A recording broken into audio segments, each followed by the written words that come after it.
अस्सलाम वालेकुम students. Math 10th class lesson 6 unit number 6 exercise हमारे पास 6.1। लेकिन एक्सरसाइज 6.1 पे जाने से पहले हम डिस्कस करेंगे यूनिट नंबर 6 को, और कुछ डेफिनेशंस हैं जो कि हमने सीखनी है, याद करनी है। सबसे पहले हमारे पास आर्टिकल है 6.1 फ्रीक्वेंसी डिस्ट्रीब्यूशन।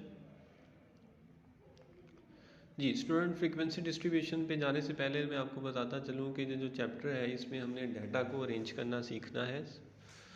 तो यूनिट नंबर 6 है बेसिक स्टैटिस्टिक्स, और इसमें हम डाटा को अरेंज करना सीखेंगे, डाटा की टाइप्स के बारे में जानेंगे। डाटा हमारे पास होता है फैक्ट्स एंड फिगर्स, खाम माल की शक्ल में हमारे पास डाटा आता है जिसको हम अरेंज करते हैं तो इन्फॉर्मेशन बनती है। उसको मज़ीद टेबुलर फॉर्म में जब हम अरेंज करेंगे तो उसे कहते हैं फ्रीक्वेंसी डिस्ट्रीब्यूशन। तो यहाँ पे फ्रीक्वेंसी डिस्ट्रीब्यूशन की दो डेफिनेशंस दी गई हैं। पहली फर्स्ट लाइन पे लिखी है, a frequency distribution is a tabular arrangement for classifying data into different groups. जी यहाँ तक आप इसको लिख सकते हैं। सेकंड डेफिनेशन देखिएगा, the data presented in the form of frequency distribution is called grouped data. ये ग्रुप्ड डाटा की डेफिनेशन है। ऐसा डाटा जिसको आप फ्रीक्वेंसी डिस्ट्रीब्यूशन की शक्ल में ग्रुप्स और कॉलम्स की शक्ल में अरेंज कर चुके हों उसे हम कहते हैं grouped data. Next last line पे लिखा है हैंस, हैंस को कैंसिल कर देंगे, आगे से डेफिनेशन स्टार्ट होगी। Frequency distribution is a method to summarise data. Frequency distribution दरअसल एक तरीकाकार है जो कि डाटा को समराइज करता है, इकट्ठा करता है। कंस्ट्रक्शन ऑफ फ्रीक्वेंसी टेबल, वो दो स्टेप्स पे दो टाइप्स की फ्रीक्वेंसी डिस्ट्रीब्यूशन हम बना सकते हैं। पहली टाइप है ए पॉइंट डिस्क्रीट फ्रीक्वेंसी डिस्ट्रीब्यूशन, यदि हर एक नंबर की हर एक वैल्यू की अलग से फ्रीक्वेंसी अरेंज करेंगे उसे हम कहते हैं डिस्क्रीट फ्रीक्वेंसी डिस्ट्रीब्यूशन। और उसके बाद हमारे पास होती है continuous frequency distribution. Continuous frequency distribution में हम क्लासेस बनाते हैं, ग्रुप्स बना के हर एक ग्रुप की फ्रीक्वेंसी, उसका टैली मार्क्स और बाकी चीज़ें उस ग्रुप्स के लिए हम अलग से कैलकुलेट करते हैं, तो उसे हम कहते हैं कंटिन्यूस फ्रीक्वेंसी डिस्ट्रीब्यूशन। और डिस्क्रीट फ्रीक्वेंसी डिस्ट्रीब्यूशन ये है कि आपके पास नंबर्स हैं, डाटा है, आप हर एक नंबर को एक रॉ में अरेंज कर लें और उसके बारे में उसकी जो भी फ्रीक्वेंसी है उसको फाइंड कर लें। तो ये मैं आगे आपको एग्जांपल में शो करता हूँ। ये देखिएगा, डिस्क्रीट फ्रीक्वेंसी डिस्ट्रीब्यूशन का टेबल है, यहाँ पे रकमें दी गई हैं, हर एक डिजिट को एक रॉ में हम यूज़ कर रहे हैं। लेट्स सपोज करें 1 है, तो हम चेक करेंगे कि डाटा में, इस डाटा में जो कि ऊपर दिया गया है, हम चेक करेंगे कि इस डाटा में 1 कितनी बार आया है। तो 1 3 बार आ रहा है, हम उसको उसकी फ्रीक्वेंसी लिखेंगे 3, 3 टैली मार्क्स लगा देंगे, और 1 वो रकम है उसको x से जाहिर करेंगे। सिमिलरली 2 है हमारे पास, 2 डाटा में 8 बार आ रहा है तो हम 8 उसकी फ्रीक्वेंसी लिख देंगे और 8 टैली मार्क्स लगा देंगे। डिस्क्रीट फ्रीक्वेंसी डिस्ट्रीब्यूशन जस्ट ये है कि आप हर एक नंबर का कॉलम, उसकी रॉ अलग से बनाते हैं, उसको अलग से अरेंज करते हैं, उसकी फ्रीक्वेंसी अलग अलग करके लिख देते हैं, इसे कहते हैं डिस्क्रीट फ्रीक्वेंसी डिस्ट्रीब्यूशन। जबकि आगे हमारे पास है कंटिन्यूस फ्रीक्वेंसी डिस्ट्रीब्यूशन। स्टूडेंट, वो होती है कंटिन्यूस फ्रीक्वेंसी डिस्ट्रीब्यूशन जिसमें हम ग्रुप्स बनाते हैं, डाटा को क्लासेस में डिवाइड करते हैं। क्लास की लेंथ जो डिसाइड करना वो हमें बाउंड भी कर सकते हैं क्वेश्चन में कि आप 10-10 की क्लासेस बनाएं, 5-5 की बनाएं। अगर वो हमें हदायत नहीं देते तो हम अपनी मर्ज़ी से उनकी क्लास जो है वो बना सकते हैं। Continuous frequency table, the making of continuous frequency distribution table involve the following steps. सबसे पहले तो हम रेंज फाइंड करेंगे। रेंज ऑफ द डाटा होती है स्टूडेंट के डाटा, सबसे छोटी रकम डाटा में कौन सी है और सबसे बड़ी रकम, यानी डाटा स्टार्ट कहाँ से होता है और ख़त्म कहाँ पे होता है, उसे हम कहते हैं रेंज ऑफ द डाटा। तो उसको फाइंड करने के लिए हमारे पास range is equal to x maximum यानी सबसे बड़ी रकम माइनस एक्स मिनिमम सबसे छोटी रकम, इन दोनों के दरमियान जो डिफरेंस होगा उसे हम कहते हैं रेंज ऑफ द डाटा। उसके बाद हम डिसाइड करेंगे कि नंबर ऑफ़ ग्रुप्स कितने बनाने हैं, फिर उन ग्रुप्स की रेंज कितनी रखनी है, उसको लेंथ ऑफ द या साइज़ ऑफ द क्लास कहते हैं। यूजिंग फार्मूला एच मालूम करने के लिए हम लिखेंगे रेंज डिवाइडेड बाई के यहाँ नंबर ऑफ़ ग्रुप्स को जाहिर करता है। तो ये सारी चीज़ें हम आगे यूज़ कर लेंगे। ये देखिएगा एग्जांपल नंबर 2 है, इसमें डाटा दिया गया है और डाटा बहुत ज़्यादा मिकदार में हो तो फिर लाजमन हमारे लिए बेहतर यही होता है कि हम उसको कंटिन्यूस फ्रीक्वेंसी डिस्ट्रीब्यूशन की शक्ल में अरेंज करें।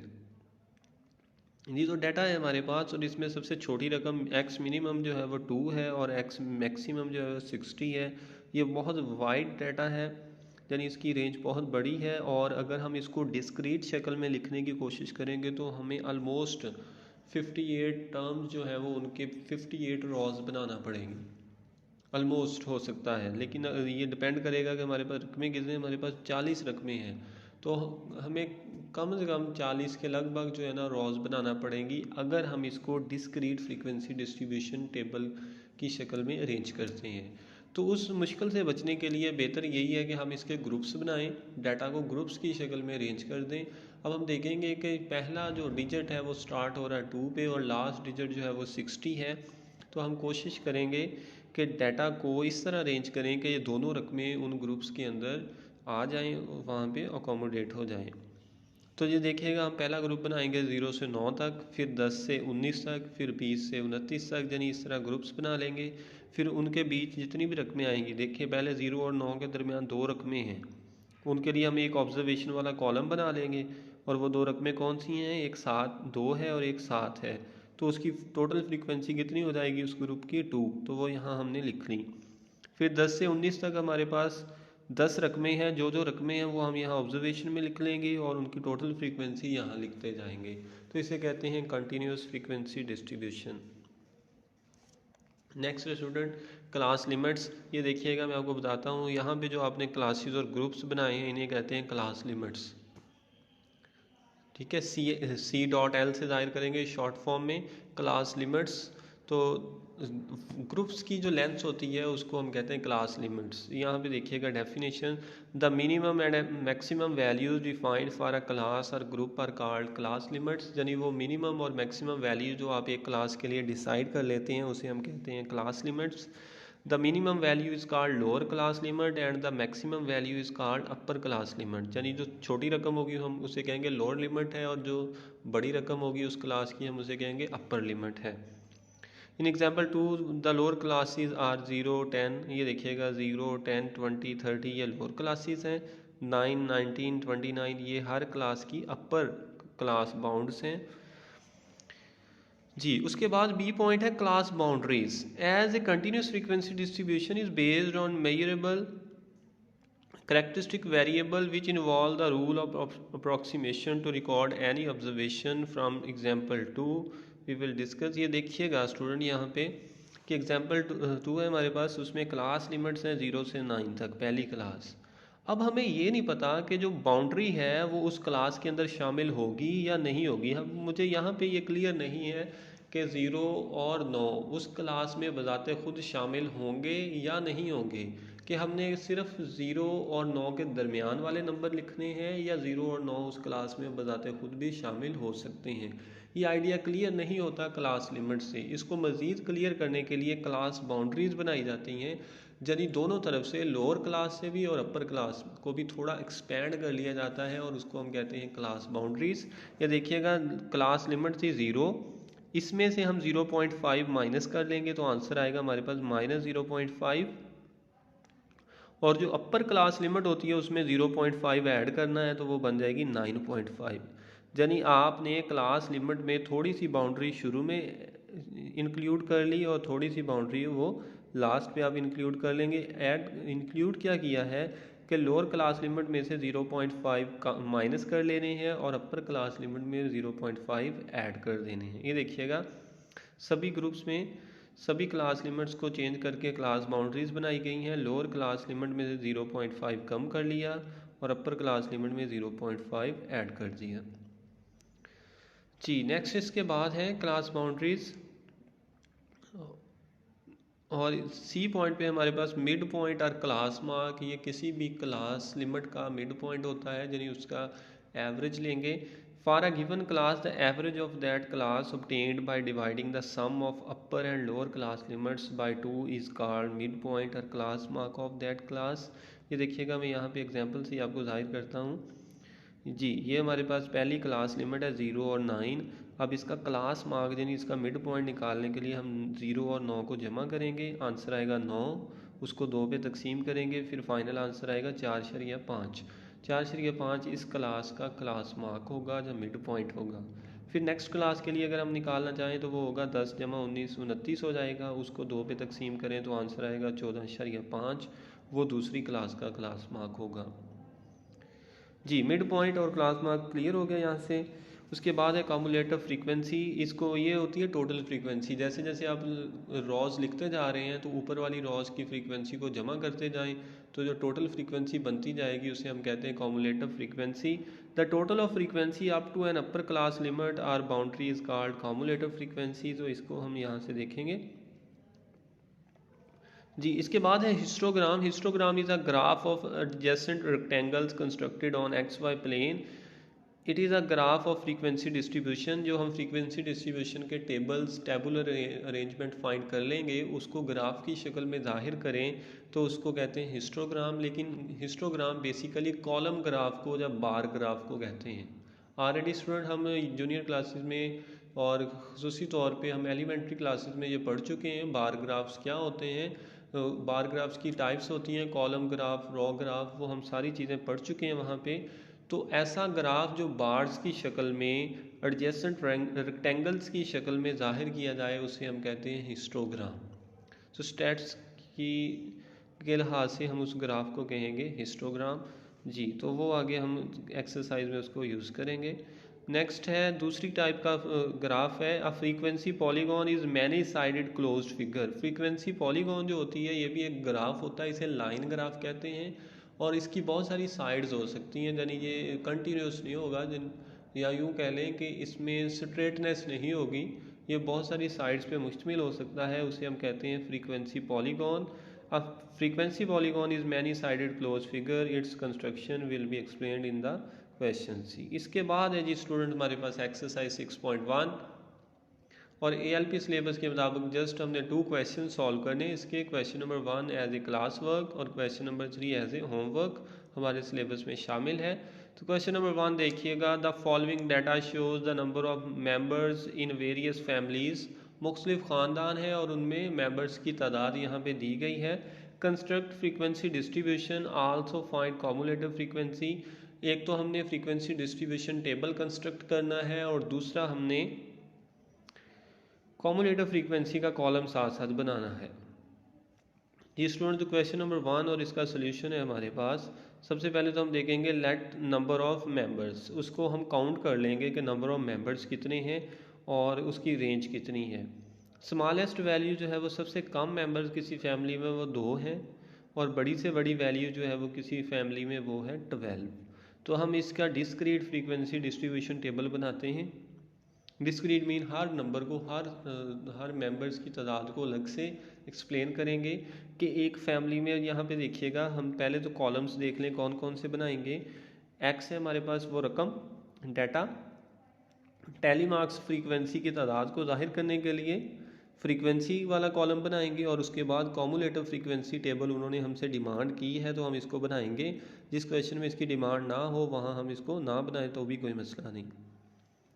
जी तो हमारे पास सबसे पहली जो छोटी रकम है 2 है, हम 2 लेते हैं और 2 को इस पूरे डाटा में से गिनते हैं 2 कितनी बार आ चुका है। पूरे डाटा में 2 सिर्फ एक बार आया है तो हम उसकी फ्रीक्वेंसी लिखेंगे 1 टेली मार्क लगा देंगे और कम्युलेटिव फ्रीक्वेंसी भी उसकी 1 होगी। जी उसके बाद 3 है, पूरे डाटा में हम देखेंगे 3 कितनी बार रिपीट हो चुका है। 3 3 बार आता है तो उसकी फ्रीक्वेंसी 3 लिखेंगे, 3 टेली मार्क्स लगा देंगे। लेकिन कम्युलेटिव फ्रीक्वेंसी लिखते वक्त हमने इन दोनों ग्रुप्स की फ्रीक्वेंसी को ऐड कर लेना। अब 1 + 3 तो इस दूसरे ग्रुप तक टोटल फ्रीक्वेंसी हो चुकी है 4। 1 ऊपर थी, 3 यहाँ दूसरे ग्रुप में थी तो हमने टोटल जो लिखी है वो दूसरे ग्रुप के सामने लिख देनी है कि दूसरे ग्रुप में दूसरी रॉ में टोटल फ्रीक्वेंसी 4 हो चुकी है। जी इसके बाद हम 4 चेक करेंगे, डाटा में 4 6 बार आता है और 6 उसकी फ्रीक्वेंसी है, 4 ऊपर से आ रही है, 6 और 4 टोटल हो जाएगी 10 रकमें अभी तक हम डिस्कस कर चुके हैं। उसके बाद 5 4 बार आएगा, उसके टैली मार्क्स लगा दें, उसको 10 में जमा कर दें तो 14 आ जाएगा कॉम्युलेटिव फ्रीक्वेंसी। सिमिलरली 6 7 8 और 9 को हम काउंट करते जाएंगे और उनकी फ्रीक्वेंसी यहाँ लिखते जाएंगे और उस फ्रीक्वेंसी को ऊपर वाली फ्रीक्वेंसी में ऐड करके टोटल हम उसके सामने लिखते जाएंगे। जी, तो ये हमारे पास फ्रीक्वेंसी डिस्ट्रीब्यूशन का टेबल है। उसके बाद 10 है, 10 2 बार रिपीट होता है डाटा में, 11 2 बार आता है और 12 जो है वो 1 बार आता है। तो टोटल हमारे पास जो मेंबर्स हैं वो हैं 39। ठीक है, 39 जो है उसकी टोटल फ्रीक्वेंसी है हमारे पास। 39 जो है वो हमें रकमें दी गई हैं उस डाटा में जिसको हमने अरेंज किया है। जी, तो ये हमारे पास फ्रीक्वेंसी डिस्ट्रीब्यूशन टेबल था क्वेश्चन नंबर 1 के लिए। इसके बाद स्टूडेंट क्वेश्चन नंबर 3 है, from the following data representing the salaries of 30 teachers of school. एक स्कूल के 30 टीचर हैं, उनकी सैलरीज के बारे में एक डाटा दिया गया है। Make a frequency distribution taking class interval of 100। अब हमने एक फ्रीक्वेंसी डिस्ट्रीब्यूशन बनानी है जिसका क्लास इंटरवल 100 का लेंगे। स्टूडेंट, अगर हमें क्लास इंटरवल दिया गया है इट्स मीन कि अब हम इसको कंटिन्यूस फ्रीक्वेंसी डिस्ट्रीब्यूशन की शक्ल में अरेंज करेंगे। जी, तो रकमें यहाँ से स्टार्ट होती हैं 450 500 550 580 और सो ऑन। ये यहाँ तक जाके हमारे पास 30 टीचर्स की सैलरी का डाटा हमारे पास मौजूद है। अब हमने क्लासेस बनानी है। क्लासेस बनाने के लिए हमें हिंट दिया गया है कि क्लास आप शुरू करें 450 से लेके 549 तक। ये हमें हिंट दे दिया गया है क्वेश्चन में, हम इसी को फॉलो करेंगे। सोल्यूशन देखिएगा, let X be the salaries of teacher. Class size हमारे पास 100 है, स्मॉलेस्ट वैल्यू 450 है और लार्जेस्ट वैल्यू हमारे पास 1240 रुपीज़ हैं। Frequency distribution of salaries of teacher वो बनाएंगे हम कंटिन्यूस फ्रीक्वेंसी डिस्ट्रीब्यूशन टेबल की शक्ल में। वो यहाँ से क्लास स्टार्ट करेंगे, क्लास लिमिट्स कह लें या क्लासेस कह लें, और उसके बाद टैली मार्क्स और उसके बाद फ्रीक्वेंसी। ये हमारा डाटा है 450 से 549 तक और इसमें 2 रकमें आती हैं। पीछे से यहाँ से डाटा में से चेक करते जाएंगे कि 450 और 549 के दरमियान कितनी रकमें आती हैं। देखिएगा 2 रकमें आ रही हैं। फिर 550 से 649 तक हमारे पास 2 रकमें आ रही हैं। फिर उसके बाद ये देखें, इनको अरेंज करने के बाद हम ढूंढ लेंगे 650 से 749 तक 4 हैं, 750 से 849 तक 5 हैं, तो हम उसके 5 टैली मार्क्स लगा दिए, फ्रीक्वेंसी लिख दी। सिमिलरली हर क्लास में से मेंबर्स ढूंढ के उनकी तादाद हम यहाँ फ्रीक्वेंसी कॉलम में लिखते जा रहे हैं। तो टोटल हम इसको 1150 से लेके 1249 तक हमने सारी रकमों की फ्रीक्वेंसी और उनके टैली मार्क्स यहाँ पुट कर दिए हैं और फ्रीक्वेंसी को टोटल करके चेक करते हैं तो ये 30 बन रहा है। 30 ही स्टेटमेंट्स हमें दी गई थी। इट्स मीन कि हम तमाम जो दी गई रकमें हैं उनको अरेंज कर चुके हैं और ये फाइनल फ्रीक्वेंसी डिस्ट्रीब्यूशन टेबल हमारे सामने आ चुका है। जी स्टूडेंट, इसके साथ ही हमारा जो है क्वेश्चन नंबर 3 कंप्लीट हो चुका है। आज का लेक्चर हमारा कंप्लीट हुआ। ओके, अल्लाह हाफिज़।